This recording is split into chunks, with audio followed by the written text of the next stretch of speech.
स्वागत है प्यारे विद्यार्थियों, आपका प्रश्नावली 7.2 ज्यामिति निर्देशांक ज्यामिति। तो इसमें प्यारे विद्यार्थियों हम पहले से ऑलरेडी करते आ रहे हैं इन सवालों को।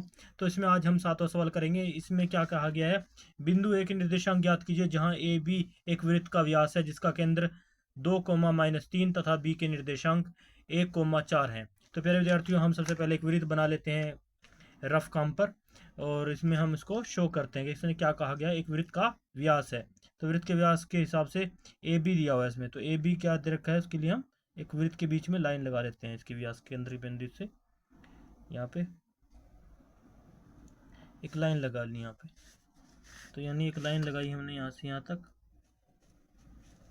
ये हमारी एक लाइन होगी वृत्त के बिल्कुल सेंटर में। तो इसके एक छोर पे तो ये ए है और एक कोने पे बी है, ये दो बिंदु हैं यहाँ पे। और सेंटर में इसका बिंदु दिया है केंद्र, इसको हम ओ मान लेते हैं। और ये हमारा इसके जो निर्देशांक दिए हैं 2, -3, एक प्रकार का ये इसका वृत्त का मध्य बिंदु भी है और त्रिज्या भी है। तो इसको हम यहाँ पे फॉर्मूले के जो हम निर्देशांक ज्यामिति पढ़ रहे हैं, इसको मध्य बिंदु के मान मानेंगे। कौन के मान मानेंगे, एक्स और वाई, जो विभाजन सूत्र से हमारे पास आते हैं। एक्स और वाई मान लिया, ये है एक तरह से एक्स और वाई के मान दिए हुए हैं 2, -3। और ए बी के निर्देशांक क्या दिए हुए हैं, एक्स वाई और वाई के रूप में, उसको हम देख लेते हैं। हमारे पास ए का मान दिया हुआ है, यहाँ पे ए का मान दिया हुआ है प्यारे विद्यार्थियों। ए का मान नहीं दे रखा है, तो ए का मान हम एक्स और वाई मान लेते हैं, इसके एक्स और वाई कोमा मान लेते हैं। और बी के मान हमारे पास 1, 4 दे रखा है। लेकिन इसको प्यारे विद्यार्थियों हम कैसे निर्देशांक ज्यामिति मानते हैं, जो ए की वैल्यू होती है उसको हम x1 और y1 के तौर पे मानते हैं, दर्शाते हैं। और इसी तरह जो बी पे दे रखा है इसको हम x2, y2 के रूप में जानते हैं। इस तरह से हम इसको डिनोट कर लेते हैं। रही बात हमारे मध्य बिंदु की, इसको हम एक्स वाई इसलिए दिखा रहे हैं क्योंकि विभाजन सूत्र में एक्स और वाई के थ्रू ही इनके मान निकाले जाते हैं। वो जो हमारे पास मध्य बिंदु सूत्र है, विभाजन सूत्र है। तो प्यारे विद्यार्थियों अभी हम मध्य बिंदु तो हमारा ऑलरेडी इसमें दे रखा है, तो इसलिए हम मध्य बिंदु सूत्र से ही इसमें फॉर्मूले में इस्तेमाल करेंगे। तो सबसे पहले हम कुछ इसकी जो भूमिका है वो लिख देते हैं हल में, जो जो हमने इसमें समझा है, माना है। तो लिखते हैं सबसे पहले हल। तो सबसे पहले हम क्या बनाया है, क्या माना है इसमें, मान लो, हमने माना है इसमें मान लो ए बी, जो हमारा ए बी है वृत्त का क्या है, इसमें ऑलरेडी दे रखा है जहां ए बी एक वृत्त का व्यास है। चलो हमने मान लिया एक वृत्त है, उसमें ए बी जो है, मान लो कि ए बी वृत्त का व्यास है। हमने मान लिया वृत्त का व्यास है, दे रखा है, जिसका केंद्र व्यास है।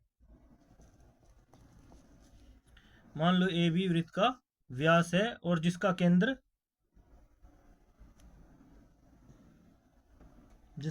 बिंदु, जिसका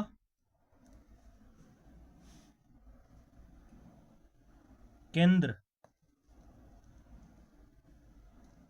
बिंदु या केंद्र, जिसका केंद्र ओ, इसको हम केंद्र या मध्य बिंदु भी कह सकते हैं, जिसके मध्य बिंदु, जिसका केंद्र, या हम कह सकते हैं मध्य बिंदु, ऑलरेडी रखे हैं मध्य बिंदु,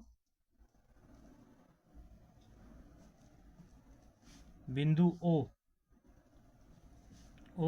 है, जो उसके 2:2,3 है, 2, -3 है दिया हुआ है। तो इस प्रकार से हमने मान लिया, इसका हमारे पास मध्य बिंदु ऑलरेडी दे रखे हैं एक्स और वाई के मान के हिसाब से। ये एक्स है, ये वाई है, इसकी वैल्यू आ रही है ऑलरेडी। तो इस प्रकार से हम इसमें डायरेक्ट मध्य बिंदु सूत्र लगा सकते हैं। तो ए बी का मध्य बिंदु ओ जो है, जिसका केंद्र ओ है, यानी लिख सकते हैं चूंकि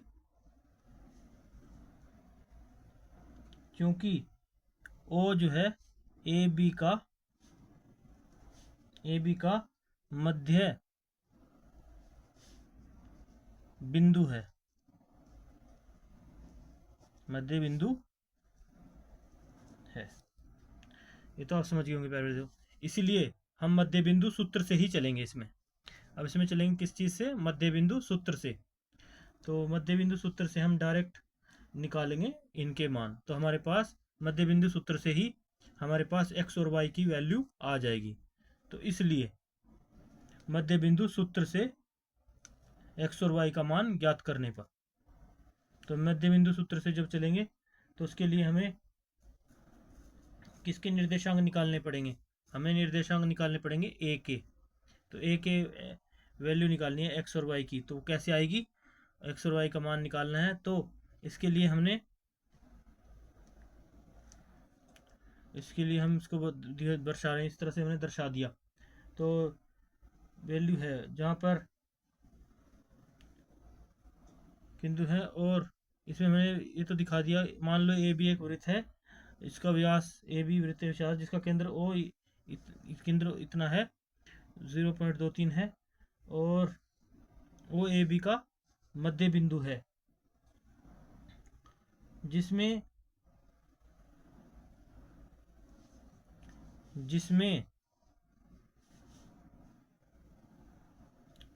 तो इसमें हम ये तो मान लिया हमने। तो यहाँ पे एक और लाइन लिख लेते हैं, क्योंकि बी के ऑलरेडी हमारे पास निर्देशांक है। बी के निर्देशांक हमारे पास, इसलिए हम मान लेते हैं, मान लो कि एबीसी वृत्त है जिसका केंद्र मध्य बिंदु ओ है, जिसके निर्देशांक 2, -3 है, और ए के निर्देशांक जो है हमारे पास x और y हैं। ए के निर्देशांक हमारे x, y तथा बी के निर्देशांक हमारे पास 1, 4 हैं। ये सब हमने बात को समझ लिया प्यारे विद्यार्थियों। तो इसलिए ओ जो है ए बी का मध्य बिंदु है, इसलिए मध्य बिंदु सूत्र से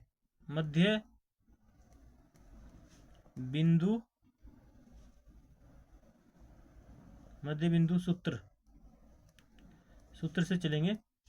तो मध्य बिंदु सूत्र क्या कहता है प्यारे विद्यार्थियों?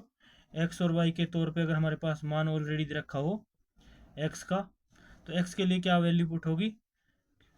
x और y के लिए मान के लिए अगर x के लिए पूछा जाए तो x1 प्लस x2/2, और इसी तरह से y के लिए पूछा जाए तो y1 प्लस y2/2। ये सूत्र आता है, ये मध्य बिंदु सूत्र है। तो इससे x से x की मान आ जाएगा और y से y का मान आ जाएगा। तो इसी प्रकार से हम मध्य बिंदु सूत्र से चलेंगे, जिससे हमें a के निर्देशांक ज्ञात हो जाएंगे। तो हम किस में चलते हैं? ये सूत्र a और b में चलेंगे। किस में चलेंगे? a और b में चलेंगे प्यारे विद्यार्थियों। a b में हमने पहले ऑलरेडी मान दे रखा है। तो किस में चलेंगे हम? तो मध्य बिंदु सूत्र से a b में मध्य बिंदु सूत्र से चल रहे हैं हम a और b के अंदर, इसलिए मध्य बिंदु सूत्र से a b के बीच में हम मध्य बिंदु सूत्र निकालते हैं निर्देशांक। तो हमारे पास a b में चलेंगे हम, इसलिए o a b का मध्य बिंदु है, इसलिए मध्य बिंदु सूत्र से a और b के बीच की हम वैल्यू को चेक करेंगे। x1 के स्थान पर लिखेंगे। तो सबसे पहले x के लिए चले हम। x की वैल्यू क्या रखी है हमारे पास? ऑलरेडी दे रखी है मध्य बिंदु सूत्र के अनुसार। x की वैल्यू हमारे पास 2 दे रखी है, यहाँ पे लिख देंगे 2 बराबर x1 की वैल्यू क्या है हमारे पास? x1 की वैल्यू है हमारे पास x, और x2 की वैल्यू क्या है हमारे पास? x2 की वैल्यू हमारे पास 1/2, कोमा। अब y में चलेंगे, तो y में क्या दे रखा है हमारे पास वैल्यू? इस प्रकार से y में हमारे पास y1 की वैल्यू जो है वो y है, प्लस y2 की वैल्यू क्या है? 4 है बटे में 2। इस तरह से चलते रहेंगे प्यारे विद्यार्थी, आगे बढ़ेंगे। तो इधर देख लेते हैं, जो एक इसके नीचे होता है वो 1 होता है। कोई भी दो ऐसी संख्या लिखी होती है उसकी नॉर्मली 1 होता है। आगे बढ़ेंगे इस तरह से हम। तो इनकी आर पार गुणा कर देंगे। आर पार गुणा करने पर, दोनों तरफ आर पार गुणा करने पर लिखेंगे। इसके नीचे भी y का मान हमने कितना था? सॉरी, हमने लिखा नहीं यहाँ पे। y का मान यहाँ पे -3 था, ये गलती से हम छोड़ दिए। तो y का मान यहाँ पर -3 लिख देंगे। तो इसके बटे में भी 1 होगा, क्योंकि एक संख्या है। तो लिखेंगे यहाँ पे दोनों तरफ आर पार गुणा करने पर, दोनों तरफ, दोनों पक्षों को, दोनों तरफ आर पार गुणा करने पर, दोनों तरफ आर पार गुणा करेंगे प्यारे विद्यार्थियों बढ़ने पर, तो हमारे पास दोनों तरफ के आपस में आर पार गुणा हो जाएगी, इसकी इसके साथ गुणा हो जाएगी, इसकी इसके साथ गुणा हो जाएगी, और इसकी इसके साथ गुणा हो जाएगी, और इसकी इसके साथ गुणा हो जाएगी। तो आर पार गुणा करने पर क्या होगा हमारे प्यारे विद्यार्थियों, हमारे पास इधर से ये एक्स प्लस वन की इसके साथ एक के साथ गुणा करी, तो आगे बढ़ने पर हमारे पास प्राप्त हुआ एक्स प्लस वन बराबर 2 गुणा 2 कितना हो गया 4, कॉमा लगा लेंगे यहाँ पे। अब इधर से भी देख लेते हैं गुणा, वाई प्लस वन इसकी गुणा साथ गुणा हुई तो वाई प्लस 4 की गुणा करेंगे एक से तो वाई प्लस 4 ही आएगा, बराबर -3 किसके साथ गुणा करेंगे तो माइनस के 6 आएंगे बराबर। तो इस प्रकार से प्यारे विद्यार्थियों आगे बढ़ते जाएंगे हम। x प्लस वन है तो ये जो x की वैल्यू यहाँ पे दे रखी है तो प्लस वन है, तो ये वन जो है पक्षांतर होकर उस साइड में जाएगा तो 4 - 1 हो जाएगा। इसी प्रकार से y प्लस 4 है तो y से ये 4 उधर जाएगा तो बराबर से पक्षांतर होगा तो माइनस के 6 है, और ये माइनस का 4 उधर हो जाएगा। तो इस प्रकार से आगे बढ़ते जाएंगे प्यारे विद्यार्थियों। तो x बराबर क्या आएगा, 4 में से 1 गया तो प्लस के 3 आएंगे, यहाँ पे x की वैल्यू ये आ गई, और y बराबर यहाँ पे जाएंगे तो माइनस के 6 हैं तो माइनस के 6 और माइनस के 4 आपस में प्लस हो जाएंगे, माइनस के 10 आएंगे। तो इस प्रकार से हमारे पास जो a के निर्देशांक हैं तो वो क्या आ गए हमारे पास, a के निर्देशांक हमने ए वृत्त है और जिसमें हमने a के निर्देशांक जो है x और y माने थे, x और y माने थे। a के निर्देशांक हमने क्या माने थे, a और y माने हैं। a भी एक वृत्त है जिसमें a के निर्देशांक हमने x और y माने हैं। तो x और y जब हम माने हैं तो इसलिए लिखेंगे अतः बिंदु a के निर्देशांक हमारे पास प्राप्त होंगे x और y के रूप में x, y बराबर 3 - 10, यही हमारा होगा आंसर। आगे बढ़ने पर जैसे कि समझ लो ये हमारा आंसर होगा प्यारे विद्यार्थी। उम्मीद करते हैं आपको समझ में होगा।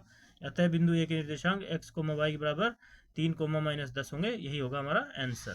तो उम्मीद करते हैं प्यारे विद्यार्थी आपको समझ में आया होगा। सवाल बहुत ही ईजी है, बस आपको इसकी पहले इस पॉइंट को, अवधारणा को समझ लेना है, उसके बाद ही इन सवालों को हम आगे बढ़ते हुए सोल्व कर देंगे आसानी से। तो सबसे पहले इस वृत्त को समझो, फिर a और b के निर्देशांक करना है तो a और b के बीच में हमें मध्य बिंदु निकालना है। तो फिर मध्य बिंदु सूत्र का इस्तेमाल करके हमारे पास ऑलरेडी मध्य बिंदु दिए हुए हैं, x और y के मान पहले ही दे रखे थे, मध्य बिंदु के जो मान थे इनके निर्देशांकों के, तो फिर हमने आसानी से x और y के मान निकाल दिए x1 + x2 का सूत्र लगाकर। तो उम्मीद करते हैं तो आपको समझ में आया होगा। नेक्स्ट वाला हम अगली बार करेंगे आगे का भाग में। तब तक के लिए बाय बाय। हमारे चैनल को लाइक करें, सब्सक्राइब करें, कॉमेंट करें, कोई बात समझ में ना आए तो हमें बताएं, हम आपको समझाएंगे।